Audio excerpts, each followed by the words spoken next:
ট্রাম্পকে প্রধান অপরাধী বললেন ইরানের সর্বোচ্চ নেতা। যুক্তরাষ্ট্রকে দেয়া হবে না কোনো ছাড়। কি আছে দেশ দুটির ভবিষ্যতে? ট্রাম্পের সভাপতিত্বে গাজায় শান্তি পরিষদ গঠন, ব্রিটিশ মার্কিনীদের আধিক্য। কতটা সন্তুষ্ট হলেন ফিলিস্তিনিরা? সৌদির মরুভূমিতে মিলল লাখো কেজির সোনার ভান্ডার। ৫৪ বছর পর চাঁদে মানুষ পাঠাচ্ছে নাসা। নতুন বছরে আরো কি কি চমক দেখবে বিশ্ব? আসসালামু আলাইকুম, দেখছিলেন বাংলাভিশন ওয়ার্ল্ড নিউজ হেডলাইন।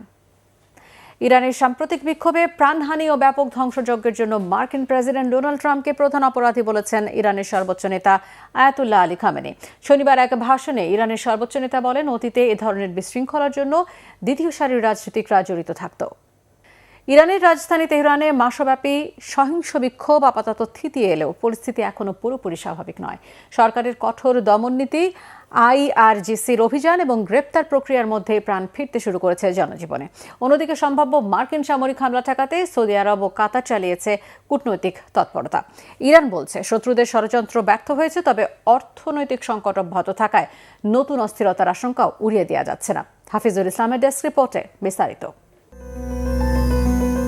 ইরানের রাজধানী তেহরানের গ্র্যান্ড বাজার থেকে শুরু হওয়া মাসব্যাপী সহিংস বিক্ষোভ এখন শান্ত হতে শুরু করেছে। রাস্তাঘাট, অফিস, আদালত ও শিক্ষা প্রতিষ্ঠানে বেড়েছে জনসমাগম। দোকানপাটেও নেই প্রয়োজনীয় জিনিসের কোনো রকম ঘাটতি। তবে তেহরানের এই আপাত স্বাভাবিকতার আড়ালে লুকিয়ে আছে ভয়াবহ বাস্তবতা। জনতার রোষানল দমনে চরম কঠোরতা দেখিয়েছে সরকার। পাল্টাপাল্টি সংঘর্ষে রক্তাক্ত রাজপথে টহল দিচ্ছে আধাসামরিক বাহিনীর সদস্যরা। দেশজুড়ে চলছে আইআরজিসির গ্রেফতার অভিযান ও নিজস্ব পদ্ধতির বিচার কার্যক্রম। প্রশ্ন হলো, ইরান কি এখন সত্যিই শান্ত? ইরানে সম্ভাব্য মার্কিন সামরিক হামলার জেরে উত্তপ্ত পরিস্থিতি সামাল দিতে ওয়াশিংটনের সঙ্গে কূটনীতিক দর কষাকষি চালিয়েছে মধ্যপ্রাচ্যের দুই প্রভাবশালী দেশ সৌদি আরব ও কাতার। তারা হুমকি দিয়েছে যে কোনো মার্কিন আক্রমণ পুরো অঞ্চলের নিরাপত্তাকে ফেলবে মারাত্মক ঝুঁকিতে।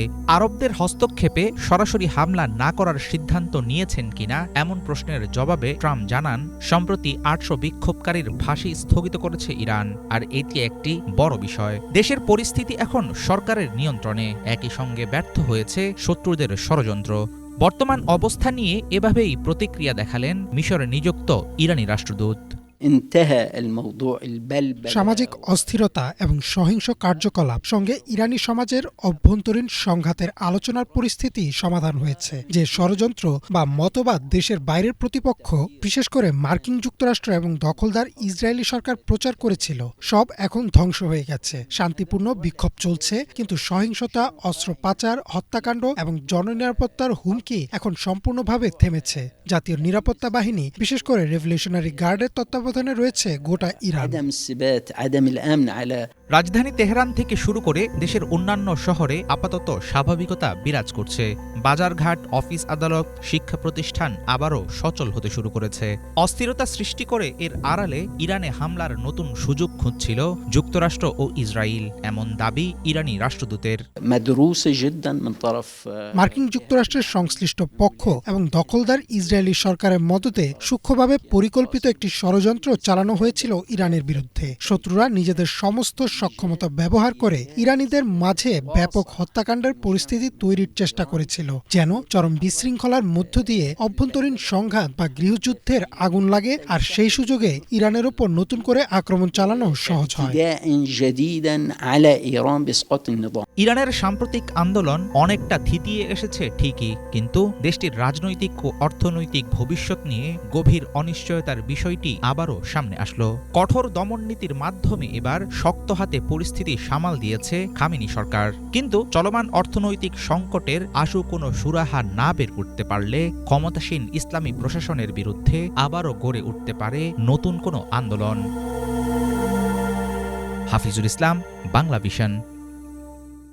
যুক্তরাষ্ট্রের প্রেসিডেন্ট ডোনাল্ড ট্রাম্প ইরানের বিরুদ্ধে জিতবেন, এই প্রত্যাশা যতটা সরল, বাস্তবতা ততটাই জটিল ও বিপজ্জনক। বিশ্লেষকদের মতে আদর্শিক শাসন ব্যবস্থায় পরিচালিত ইরান কোনোভাবেই ভেনেজুয়েলার মতো সহজ শিকার নয়। এখানে বিন্দুমাত্র ভুল সিদ্ধান্ত মানেই দীর্ঘমেয়াদী সংঘাত ও ব্যাপক ক্ষয়ক্ষতির মুখে পড়তে হবে যুক্তরাষ্ট্রকে। হিজাল জুবাইরের ডেস্ক রিপোর্ট।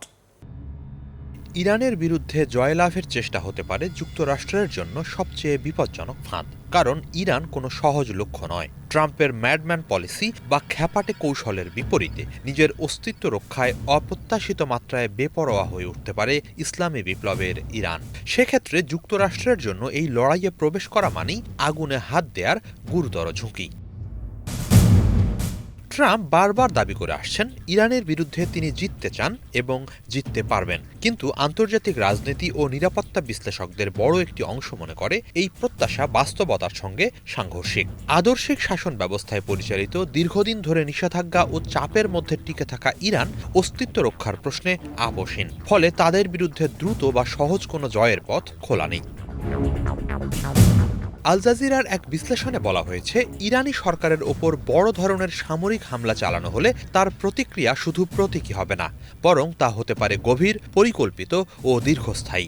অতীত অভিজ্ঞতা কথাই বলে। 2020 সালে শীর্ষ সামরিক কমান্ডার কাশেম সোলাইমানি নিহত হওয়ার পর কিংবা গত বছরের জুনে ইরানের পারমাণবিক স্থাপনায় হামলার পর তেহরানের প্রতিক্রিয়া তুলনামূলক সীমিত ছিল। কিন্তু বিশ্লেষকদের মতে ভবিষ্যতে প্রতিক্রিয়া আর সীমিত না হওয়ার সম্ভাবনাই বেশি। বিশেষজ্ঞদের আশঙ্কা, ইরানের সর্বোচ্চ নেতা আয়াতুল্লাহ আলী খামেনি সহ শীর্ষ নেতৃত্বকে হত্যায় হামলা চালানো হলেও সেখানকার শাসন ব্যবস্থা ভেঙে পড়বে এমন নিশ্চয়তা নেই, বরং এতে ক্ষমতার ভারসাম্য আরও অস্থিতিশীল হয়ে উঠতে পারে এবং বাড়তে পারে প্রতিশোধ স্পৃহা। দীর্ঘমেয়াদী সংঘাতে জড়িয়ে পড়লে ক্ষয়ক্ষতির ভার শুধু ইরান নয়, যুক্তরাষ্ট্র ও পুরো মধ্যপ্রাচ্যকেই বহন করতে হবে। বিশ্লেষকদের মতে এই সংকটে নিরাপদ কোনো বিকল্প নেই। একের পর এক পদক্ষেপ কি পরিণতি ডেকে আনবে তা আগাম নির্ভুলভাবে অনুমান করা প্রায় অসম্ভব। যদি ইরানি নেতৃত্ব মনে করে যে তাদের অস্তিত্ব হুমকির মুখে, তাহলে তারা যুক্তরাষ্ট্রের সেনা ও মিত্রদের বিরুদ্ধে ভয়ঙ্কর প্রতিক্রিয়ায় যেতে দ্বিধা করবে না। সার্বিক বাস্তবতায় ইরানে হামলা প্রশ্নে ট্রাম্প আপাতত সুর নরম করলেও বিশেষজ্ঞরা মনে করেন সংকটের মূল স্রোত এখনো থামেনি। ইরানে নতুন করে বিক্ষোভ ছড়িয়ে পড়তে পারে। অন্যদিকে যুক্তরাষ্ট্রও সামরিক বিকল্প পুরোপুরি বাদ দেয়নি। মার্কিন সংবাদ মাধ্যমগুলোর তথ্য অনুযায়ী পেন্টাগন মধ্যপ্রাচ্যে সামরিক সক্ষমতা বাড়ানোর পরিকল্পনা নিয়েই এগোচ্ছে। তবে এরপর সবচেয়ে গুরুত্বপূর্ণ বিষয়টি হলো, ইরান কোনো মতেই ভেনেজুয়েলা নয়। এখানকার রাজনৈতিক, সামরিক ও আদর্শিক বাস্তবতা সম্পূর্ণ ভিন্ন। সীমিত মার্কিন হামলাও যদি বৃহত্তর অভিযানের ইঙ্গিত হিসেবে ধরা দেয়, তাহলে ইরান মরিয়া হয়ে উঠতে পারে। তাদের আত্মসমর্পণের সম্ভাবনা নেই বললেই চলে। এসবের বাইরে কূটনৈতিকভাবে হয়তো দুই দেশের উত্তেজনার সুরাহা টানা সম্ভব, কিন্তু বিশ্লেষকদের ধারণা যুক্তরাষ্ট্র মূলত এমন একটি সমাধান চাইছে যা ইরানের কাছে আত্মসমর্পণের শামিল। তেমন কূটনীতি সফল হওয়ার সম্ভাবনা কম। সব মিলিয়ে সামরিক হস্তক্ষেপ হোক বা কূটনৈতিক প্রচেষ্টা, ইরান প্রশ্নে দুই ক্ষেত্রেই ট্রাম্প প্রশাসনের সামনে ঝুঁকিহীন বা সহজ কোনো জয়ের পথ অন্তত এই মুহূর্তে দেখা যাচ্ছে না। হিজল জোবায়ের, বাংলাভিশন। ফিলিস্তিনের গাজা উপত্যকার অন্তর্বর্তী প্রশাসনের কার্যক্রম তদারকি করতে ট্রাম্পের পরিকল্পিত বোর্ড অফ পিস বা শান্তি পরিষদের সদস্যদের নাম ঘোষণা করেছে হোয়াইট হাউস। মার্কিন পররাষ্ট্রমন্ত্রী মার্কো রুবিও, মধ্যপ্রাচ্য বিষয়ক বিশেষ দূত স্টিভ উইটকফ এবং সাবেক ব্রিটিশ প্রধানমন্ত্রী টনি ব্লেয়ার ও ট্রাম্পের জামাই জ্যারেড কুশনার পরিষদের সদস্য হিসেবে কাজ করবেন। শান্তি পরিষদ সদস্যদের মধ্যে আরও থাকছেন মার্কিন ধনকুবের মার্ক রোয়ান, বিশ্বব্যাংকের প্রেসিডেন্ট অজয় বাঙ্গা এবং ট্রাম্পের উপদেষ্টা রবার্ট গ্যাব্রিয়েল। পাশাপাশি জাতিসংঘের মধ্যপ্রাচ্য বিষয়ক সাবেক দূত নিকোলাই স্লাদেন গাজায় উচ্চ পর্যায়ে প্রতিনিধি হিসেবে দায়িত্ব পালন করবেন। পরিষদের চেয়ারম্যান হিসেবে দায়িত্ব পালন করবেন ট্রাম্প নিজেই। গেল বছরের শেষ দিকে গাজা পিস অফ বোর্ড নিয়ে ট্রাম্পের পরিকল্পনা প্রকাশ করা হয়। অক্টোবরে ইসরায়েল ও ফিলিস্তিনি সশস্ত্র সংগঠন হামাস ট্রাম্পের এই পরিকল্পনায় সই করে। পরিকল্পনায় বলা হয়, একটি ফিলিস্তিনি টেকনোক্র্যাট সংস্থা গাজা পরিচালনা করবে, যার তদারকির দায়িত্ব পালন করবে এই বোর্ড অফ পিস। তবে শান্তি পরিষদ ঘোষণার মধ্যেও গাজায় ইসরায়েলি হামলা অব্যাহত থাকায় এই উদ্যোগের কার্যকারিতা নিয়ে সংশয় প্রকাশ করেছেন ফিলিস্তিনিরা। সৌদির মরুভূমি আবারও চমকে দিল বিশ্ববাসীকে। মাত্র 4টি সোনার খনি থেকেই রাষ্ট্রীয় প্রতিষ্ঠান মা আদেন উত্তোলন করেছে 78 লাখ আউন্স বা 2,21,000 কেজি সোনা। ভিশন 2030 এর অংশ হিসেবে খনিজ খাতকে শক্তিশালী করার যে পরিকল্পনা, এই সাফল্য সেটিকে আরও স্পষ্ট করে তুলেছে বলে জানায় সৌদি কর্তৃপক্ষ। সৌদির মরুভূমিতে লুকিয়ে থাকা সোনার ভান্ডার নিয়ে আরও থাকছে মোর্শেদ আলমের ডেস্ক রিপোর্ট। সৌদি আরবের মরুভূমির গভীর থেকে উঠে এলো চমকে দেওয়া এক সংবাদ। রাষ্ট্রীয় মালিকানাধীন খনন প্রতিষ্ঠান মা আদেন এক ঘোষণায় জানালো, শুধু 4টি সোনার খনি এলাকা থেকেই তারা উত্তোলন করেছে প্রায় 78 লাখ আউন্স, অর্থাৎ 2,21,000 কেজি সোনা। সংখ্যাটি শুধু বিপুল নয়, বরং সৌদি আরবের খনিজ সম্ভাবনার নতুন অধ্যায়ও তুলে ধরেছে। মা আদেনের এই সাফল্য শুধু খনিজ সম্পদের মজুদ বৃদ্ধি নয়, বরং দেশের অর্থনীতিকে বহুমুখী করার উচ্চাকাঙ্ক্ষী জাতীয় পরিকল্পনা ভিশন 2030-এর সঙ্গে সরাসরি সম্পর্কযুক্ত। দীর্ঘদিন তেল নির্ভর অর্থনীতি থেকে বেরিয়ে সোনা, কপার, ফসফেট সহ অন্যান্য খনিজকে অর্থনৈতিক চালিকা শক্তিতে পরিণত করার যে কৌশল নেওয়া হয়েছে, মা আদেনের সাম্প্রতিক উত্তোলন তার দৃশ্যমান ফল বলে জানানো হয়েছে। কোম্পানির বার্ষিক হিসেব অনুযায়ী 4টি খনির মধ্যে সবচেয়ে বেশি সোনা মিলেছে মানসুরা মাসারাহ খনি থেকে। সেখান থেকে প্রায় 30 লাখ আউন্স মিলেছে। এরপরে রয়েছে ওয়াদি আল জাও। নতুন আবিষ্কৃত এই খনি থেকেই প্রথমবারের মতো উত্তোলন হয়েছে 30,80,000 আউন্স। উরুখ 2021 ও আস-সালাম খনি মিলিয়ে এসেছে আরও 16,70,000 আউন্স সোনা। শুরুতে 90 লাখ আউন্স উত্তোলনের লক্ষ্যমাত্রা ধরা হলেও আন্তর্জাতিক মূল্যমান ও বার্ষিক হিসাব নিকাশের মানদণ্ড অনুযায়ী লক্ষ্যটি কিছুটা কমানো হয়েছে। তবুও চূড়ান্ত পরিমাণটি প্রত্যাশার চেয়ে অনেক বেশি। মা আদেনের প্রধান নির্বাহী কর্মকর্তা বব ওয়েল্ট পরিষ্কার জানিয়ে দিয়েছেন, এই ফলাফল তাদের দীর্ঘমেয়াদী পরিকল্পনার সফলতাকে প্রমাণ করে। সৌদি আরবের অর্থনীতিতে খনিজ খাতের অবদান দ্রুত বাড়ছে। দেশটি 2035 সালের মধ্যে খনিজ খাতে $750 বিলিয়ন বিনিয়োগ আকর্ষণ করতে চায়। এর জন্য অত্যাধুনিক প্রযুক্তি, ভূতাত্ত্বিক জরিপ, খনি আবিষ্কার এবং বৈদেশিক বিনিয়োগ বাড়াতে আগ্রহী রিয়াদ। মোরশেদ আলম, বাংলা ভিশন। 5 দশকেরও বেশি সময় পর আবারও চাঁদের পথে মানুষ। 1972 সালে অ্যাপোলো 17 মিশনের পর থেকে যে চাঁদের মাটিতে মানুষের পায়ের ছাপ পড়েনি, সেই দীর্ঘ অপেক্ষার অবসান ঘটাতে যাচ্ছে নাসা। আর্টেমিস নামের নতুন কর্মসূচির মাধ্যমে শুধু চাঁদে ফেরা নয়, এবং সেখানে দীর্ঘমেয়াদী মানব উপস্থিতি নিশ্চিত করার পরিকল্পনা করছে মহাকাশ সংস্থাটি। কেন এত বছর পর আবারও চাঁদে ফিরছে মানুষ, অ্যাপোলো আর আর্টেমিসের মধ্যে পার্থক্য কি, আর ভবিষ্যতের মঙ্গল অভিযানে এই মিশনের গুরুত্বই বা কতটা? ডেস্ক রিপোর্টে জানাচ্ছেন ইমরান মাহমুদ। 5 দশকেরও বেশি সময় পর আবারও চাঁদের পথে মানুষ। 1972 সালের অ্যাপোলো 17 মিশনের পর থেকে মানুষের পায়ের ছাপ পড়েনি চাঁদের মাটিতে। সেই দীর্ঘ বিরতির অবসান ঘটাতে চলেছে মহাকাশ গবেষণা সংস্থা নাসা। আর্টেমিস নামের নতুন এক কর্মসূচির মাধ্যমে আবার মানুষকে চাঁদে পাঠানোর প্রস্তুতি নিচ্ছেন তারা। বিজ্ঞানীদের মতে এটি শুধু চাঁদে ফিরে যাওয়ার গল্প নয়, বরং ভবিষ্যতের গভীর মহাকাশ অভিযানের প্রথম ধাপ। বিবিসিতে প্রকাশিত একটি প্রতিবেদন মতে আর্টেমিস প্রোগ্রাম মূলত নাসার নতুন প্রজন্মের চাঁদ অভিযানের নাম। গ্রিক পুরাণে আর্টেমিস ছিলেন চাঁদের দেবী এবং অ্যাপোলো দেবতার যমজ বোন। সেই নাম থেকেই এই কর্মসূচির নামকরণ। 60-এর দশকের অ্যাপোলো মিশনের মতোই লক্ষ্য চাঁদ, তবে উদ্দেশ্য একেবারেই ভিন্ন।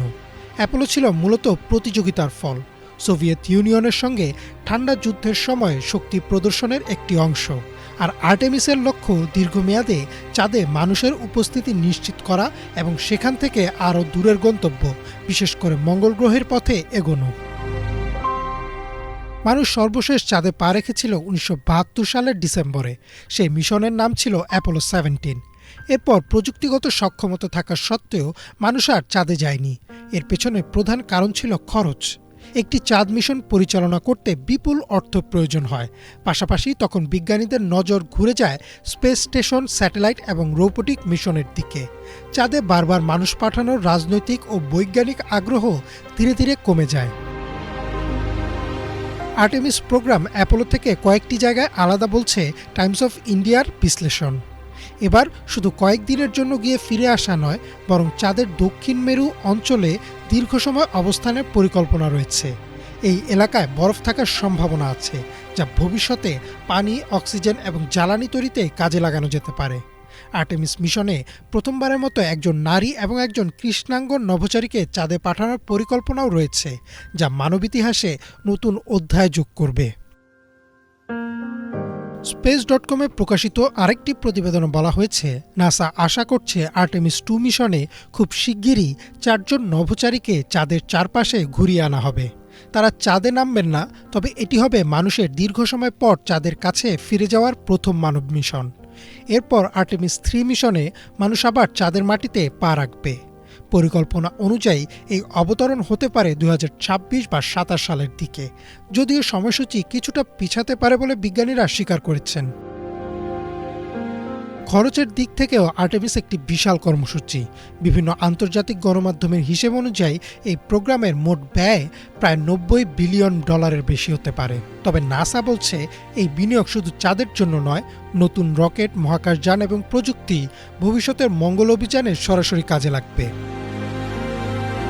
চাঁদে মানুষের প্রথম অবতরণ হয়েছিল 1969 সালের 20 জুলাই। অ্যাপোলো 11 মিশনে নীল আর্মস্ট্রং এবং বাজ আলড্রিন চাঁদের মাটিতে নামেন। তখন আর্মস্ট্রং বলেছিলেন, এটি একজন মানুষের জন্য ছোট পদক্ষেপ, কিন্তু মানবজাতির জন্য এক বিশাল লাভ। সেই মুহূর্ত টেলিভিশনের পর্দায় দেখেছিল কোটি কোটি মানুষ। আজ অর্ধ শতাব্দী পর আবার সেই চাঁদের পথেই হাঁটতে যাচ্ছে মানুষ। তবে এবার লক্ষ্য শুধু ইতিহাস গড়া নয়, বরং মহাকাশে মানুষের ভবিষ্যৎ টিকে থাকার পথ তৈরি করা।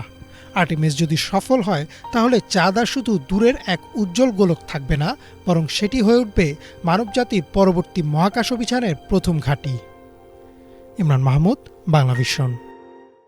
বিয়ের পোশাকে দাঁড়িয়ে থাকা পরমা সুন্দরী এক তরুণী প্রথম দেখায় মনে হবে কোণে সেজে অপেক্ষার প্রহর গুনছে, কিন্তু কাছে যেতেই চমকে উঠতে হয়। সে কোনো জীবন্ত মানুষ নয়, একটি ম্যানিকুইন। অথচ তার চোখের দৃষ্টি, মুখের অভিব্যক্তি আর হাতের রেখা এতই বাস্তব, যুগের পর যুগ ধরে মানুষ আজও প্রশ্ন করে, মেক্সিকোর লা পাসকুয়ালিতা কি সত্যি নিছক একটি পুতুল, যাকে ঘিরে ছড়িয়ে আছে রহস্য, ভয় আর বিস্ময়ের গল্প? বিস্তারিত সঞ্জিদা ইসলাম তন্নির ডেস্ক রিপোর্টে। সাদা রঙের বিয়ের পোশাক পরে দাঁড়িয়ে আছে অপূর্ব সুন্দরী এক কোণে, যেন বর আসার অপেক্ষা করছে সে। কিন্তু কাছে গেলে বোঝা যায় এটি আসলে জীবন্ত বিয়ের কোণে নয়, একটি ম্যানিকুইন, যাকে বিয়ের পোশাক পরিয়ে একদম কোণের মতো সাজিয়ে দাঁড় করিয়ে রাখা হয়েছে। আর সে দাঁড়িয়ে আছে একটি পুরনো বিয়ের পোশাকের দোকানে। দোকানটির অবস্থান মেক্সিকোর উত্তরাঞ্চলের শহর চিহুয়াহুয়াতে। নাম লা পপুলার। এই দোকানের শোকেসে বছরের পর বছর ধরে দাঁড়িয়ে আছে এক বিয়ের কোণের ম্যানিকুইন, যার মুখে রয়েছে অবিশ্বাস্য বাস্তবতার ছাপ। প্রথম দেখায় মনে হয় সে যেন জীবন্ত মানুষ। ম্যানিকুইনটির নাম লা পাসকুয়ালিতা। বহু দশক ধরে তাকে ঘিরে জন্ম নিয়েছে অসংখ্য গল্প ও কিংবদন্তি। লা পাসকুয়ালিতাকে প্রথম দোকানের শোকেসে রাখা হয় 1930 সালে।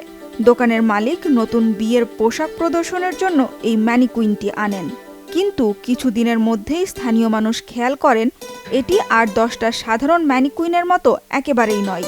তার মুখ ছিল অস্বাভাবিকভাবে বাস্তব, চোখে ছিল মানুষের মতো গভীরতা, হাতে দেখা যেত শিরা আর নখের আশেপাশের সূক্ষ্ম ভাঁজ।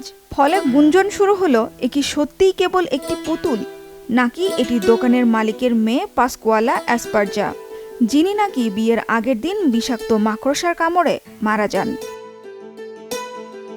কিংবদন্তি অনুসারে মেয়ের প্রতি সীমাহীন ভালোবাসা থেকে তার মা নাকি মৃতদেহ মমি করিয়ে ম্যানিকুইনে রূপ দেন এবং সেই বিয়ের পোশাকেই শোকেসে দাঁড় করিয়ে রাখেন।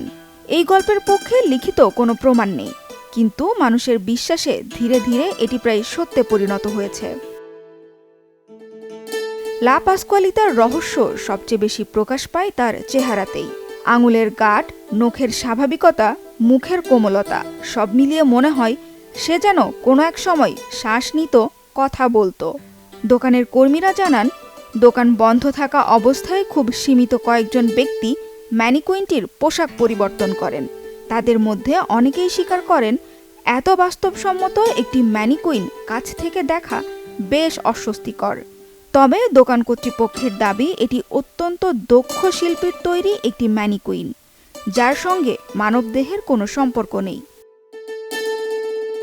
কিন্তু এখানেই শেষ নয়। লা পাসকুয়ালিতাকে ঘিরে সবচেয়ে বেশি আলোচিত বিষয় হল তার চোখের দৃষ্টি। অনেক দর্শনার্থীর দাবি ম্যানিকুইনটি যখন তাদের দিকে তাকিয়ে থাকেন কখনো যেন তার চোখ সামান্য নড়ে ওঠে। কেউ বলেন পুতুলটি মাঝে মাঝে মৃদু হাসেন। এভাবেই ধীরে ধীরে লা পাসকুয়ালিতাকে ঘিরে তৈরি হয়েছে নানা লোককাহিনী। অনেকে বিশ্বাস করেন রাত হলে নাকি তিনি জীবন্ত হয়ে হাঁটেন, আবার কারো কারো কাছে তিনি সৌভাগ্যের প্রতীক। বৈজ্ঞানিক দৃষ্টিকোণ থেকে বিষয়টি দেখলে ধারণা করা যায় লা পাসকুয়ালিতা আসলে অত্যন্ত নিখুঁতভাবে তৈরি একটি ওয়াক্স বা সিনথেটিক ম্যানিকুইন। হাতে তৈরি এর প্রতিটি অংশ অত্যন্ত সূক্ষ্মভাবে গড়া। নিয়মিত পরিষ্কার ও রক্ষণাবেক্ষণের কারণে সময়ের সঙ্গে সঙ্গে তার নরম বৈশিষ্ট্য আরও স্পষ্ট হয়ে উঠেছে। সানজিদা ইসলাম তন্নি, বাংলা ভিশন, নিউজ ডেস্ক।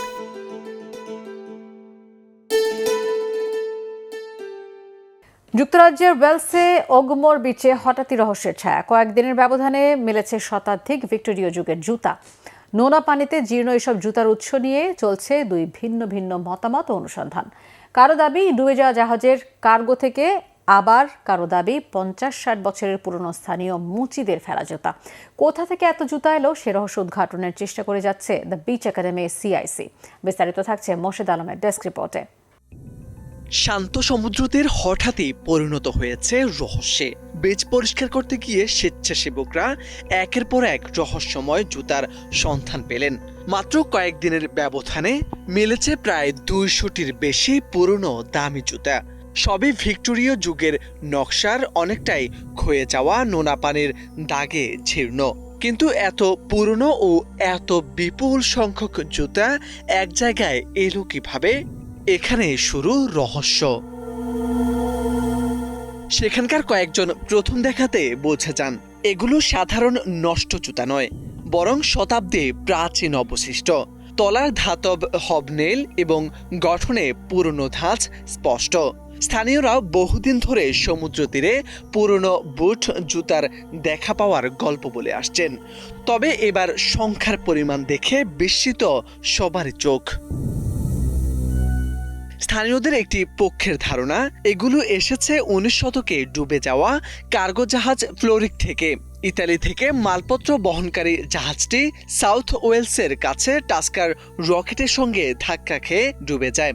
সেই জাহাজের কার্গো থেকে এই জুতাগুলো সমুদ্রে ছড়িয়ে থাকে। শত বছরের স্রোত আর জোয়ার ভাটার টানে এগুলো এখনো ভেসে আসছে সমুদ্র তীরে। স্থানীয়দের আরেকটি পক্ষের দাবি 1960-এর দশকে স্থানীয় জুতার দোকানের মুচিরা যেসব বুট জুতা ঠিক করতে পারতেন না সেগুলো ফেলে দিতেন নদীতে। সময়ের সঙ্গে সঙ্গে সেগুলো নদীর তলদেশে জমে থেকে বড় জোয়ার বা তীর ক্ষয়ের সময় বেরিয়ে আসে। এসব তথ্য উঠে আসে বিভিন্ন আন্তর্জাতিক গণমাধ্যমে। সংবাদ মাধ্যমের বরাতে জানা গেছে যুক্তরাজ্যের ওয়েলসের ওকমোর সমুদ্র তীরে মলিন, ছেঁড়া ফাটা ও ভিক্টোরীয় যুগের নকশার জুতাগুলোর দেখা মিলেছে। কোথা থেকে এত পুরনো এসব জুতা এলো সেই রহস্য উদ্ঘাটনের চেষ্টা করে যাচ্ছে দ্য বিচ একাডেমি CIC। জুতাগুলোর বয়স নির্ধারণ ও নকশার ধরন বিশ্লেষণ করে প্রকৃত উৎস জানার চেষ্টা চলছে। তবে কারণ যাই হোক, ওকমোর বিচের এই ঘটনা এখন ওয়েলসবাসীকে মনে করিয়ে দিচ্ছে সমুদ্র কখনোই তার গোপনীয়তা দীর্ঘদিন লুকিয়ে রাখতে পারে না। মোর্শেদ আলম, বাংলা ভিশন। এই ছিল আজকের মতো, সাথে থাকায় ধন্যবাদ।